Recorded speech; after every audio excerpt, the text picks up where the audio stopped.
What's up guys, Dylan here from AYCB, and today I am reviewing Harry Potter Death Eaters Rising. Now this game is kind of like when you go to a restaurant and they ask you what you want to drink and you order a Coke and they say, is Pepsi okay?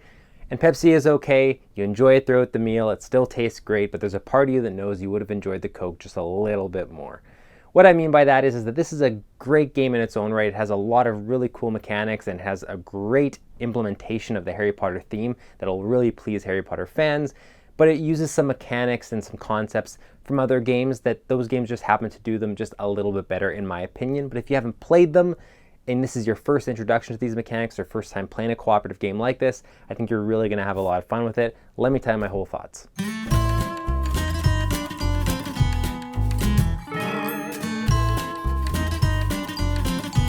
In terms of the presentation of the game and the way everything looks and the components and all that jazz, it's a really well put together package.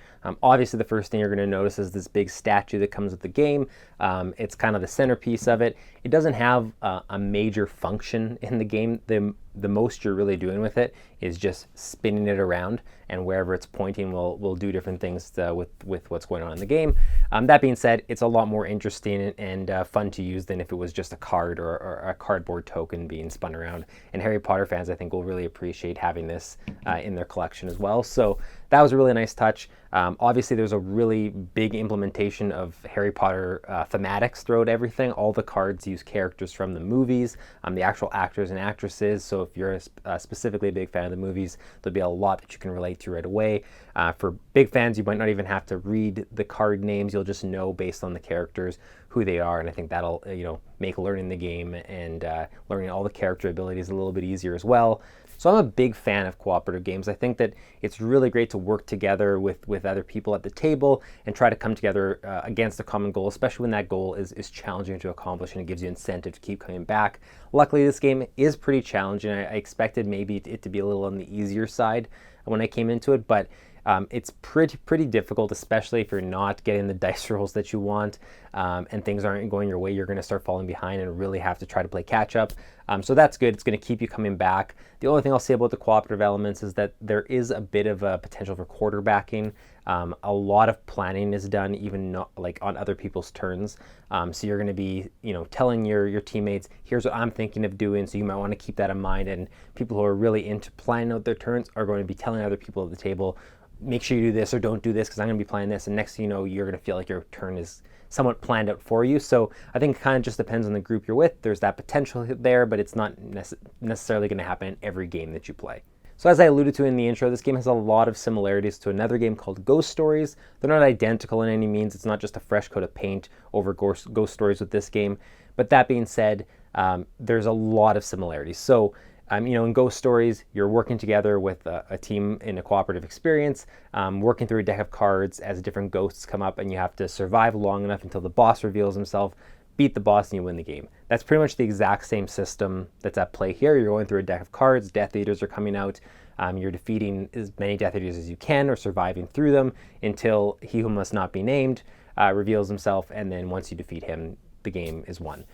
Lots of similarities. There's different powers at play. The difference, of course, is in this game you're recruiting wizards, and that's where you're getting your powers from, whereas in Ghost Stories that's not an element. So there are differences, but I guess the problem that I had, and not I don't even want to call it a problem so much as just a fact, is that because I've played Ghost Stories, as much as I enjoyed this game, I prefer Ghost Stories, and I find it more challenging, and I find more variety. That being said, Harry Potter fans will likely prefer this version, and people that are looking for more of an introductory game to these kind of concepts will probably enjoy this version as well. And the entire recruiting of wizards and being able to build a different team every time you play adds some variety as well. Like, this one has its own merits. I just found that me personally, because I have that game and because I have that experience, I prefer that, and that kind of weighs down this one just a little bit. The double-edged sword of Harry Potter Death Eaters Rising is, of course, the dice rolling. So the dice rolling mechanic is a big part, the main part of this game. You're going to be rolling dice on your turn as the main action on your turn and assigning those dice to wizards, to Death Eaters, to accomplish different goals, use different abilities, and ultimately win the game. Because dice are so heavily involved, there is a large luck factor, especially in the early going when you only have access to 4 dice. You'll find yourself really dependent on what you roll and just getting sometimes frustrated or elated based on what happens on those dice rolls. That's something that, you know, I have no problem with dice mechanics. I just found that the early turns were especially luck-based. You know, my teammates were having very good luck and building up a team of wizards. I went several rounds without recruiting anyone based on how poor my dice rolls were. Obviously, later on, as I get access to more dice, next thing you know, you're rolling 8 dice a turn. Luck becomes less of a factor, and you can plan things out based on, you know, you feel pretty good that you're going to get at least one of these traits when you have 8 dice being rolled. So it changes throughout the game, but if you're someone who really doesn't like a luck factor at all, and you want everything that you strategize to not, you know, be moot after you realize you didn't get any of the dice rolls you want, you're probably not going to enjoy this experience, or at least you're not going to enjoy the early turns of this experience. I personally had a lot of fun with this game. The cooperative elements, I think, are what really does it for me. There's a whole bunch of different things you can do with the spell tokens, with your teammates' wizards and your wizards, and using them in unison. You're always sort of on the edge of defeat, it feels like, because there's so many different loss conditions.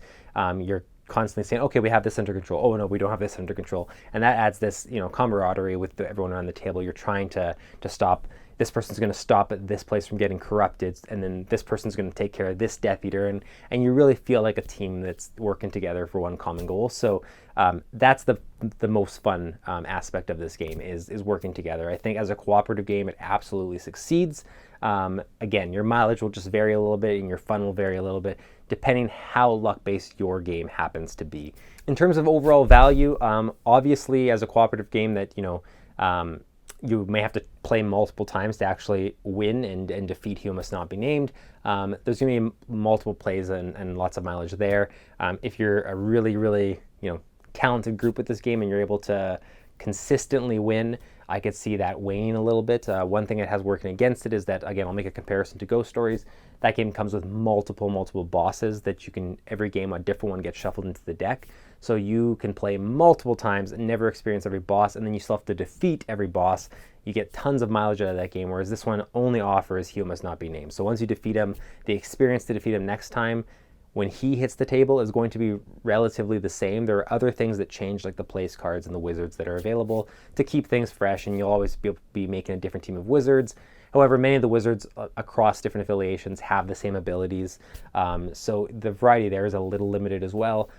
This definitely has less mileage than other cooperative games I've played, but you're still going to get full value there, and especially for younger crowds, again, you know, I think it's going to take them longer to win the game, and even when they do, they're going to want to play again and try, I'm going to try playing with Dumbledore this time, or I'm going to try playing with Harry Potter this time. I think that there's definitely opportunities there to have differentiation between sessions that'll keep people coming back. Overall, this is a really fun game. It's a great introduction for those who maybe haven't played many cooperative games, and for those who have, it's still a very challenging, surprisingly challenging experience, and especially if you're a fan of the Harry Potter movies or the books, I think you're going to really love all the little artwork nods and the statue and everything they've done to really tie itself into that world. I think they did a really good job there. That's something I think they absolutely excelled at. There's a lot to love here. Again, if you've played games similar to this, whether it be Ghost Stories or other cooperative games that have similar elements, you might struggle sometimes to get this to the table over some of those other games, I would say. But it really depends on your preference, your love for Harry Potter, and who's playing your group and the age group, range of the group. Overall, I think that if you don't have a co-op game, this is a definite must, and one that will be a great introduction to the genre. And if you do, I would just double check sort of what mechanics those ones offer and make sure this one is different enough to earn a spot on your shelf. Thank you so much for watching. If you like this video, consider subscribing to the channel, liking the video, leaving a comment. All those things support what we're doing and help us out. And obviously go to allyoucanboard.com for a whole bunch of more content, and we'll have regular weekly content on our YouTube channel. So subscribing is a great idea to make sure you don't miss out on any of that. Thanks so much for watching, and we'll see you in the next one.